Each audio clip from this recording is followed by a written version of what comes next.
Hello again. Let's proceed with the cranial nerve number 4, the nervus trochlearis. This is a motor nerve with a single nucleus localized here in the mesencephalon in front of the aqueductus cerebri.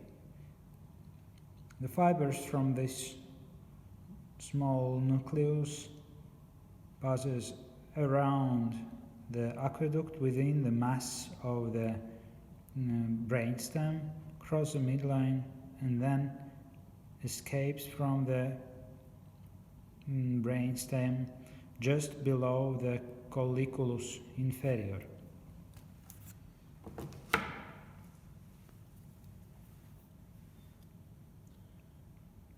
This is another anatomical specimen from our lab that demonstrates an exact point from which the preserved left nervus trochlearis comes from.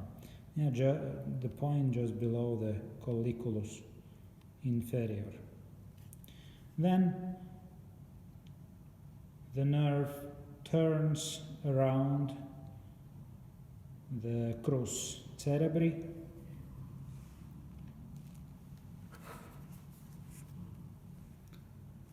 So there is a very long portion of that nerve which is localized within the subarachnoidal space.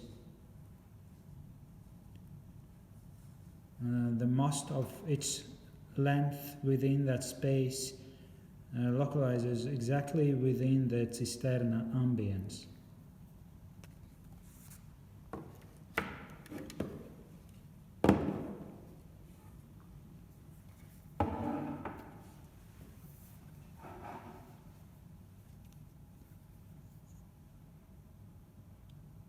Then nerve approaches the subdural space, and here in between the entry point for the third cranial nerve and the fifth cranial nerve, the nervus trochlearis penetrate the dura mater to enter the sinus cavernosus. On that side, the dura mater is removed, so you can see the nervus trochlearis within the sinus cavernosus, in between the nervus oculomotorius, the third cranial nerve, and the nervus ophthalmicus, the first branch of the nervus trigeminus.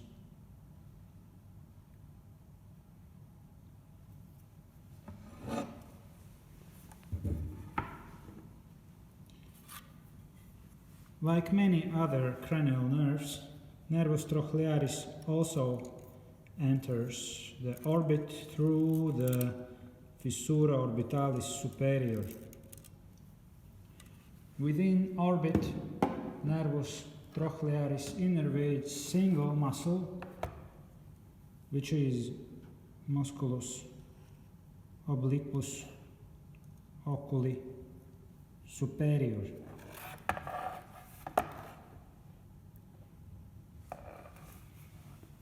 The muscle is with the complex pathway, the long tendon, which attaches close to the back upper surface of eyeball. So the resulting the movement provided by this muscle is complex. It turns eyeball a little bit down laterally and rotate eyeball a little bit in that way, in that direction.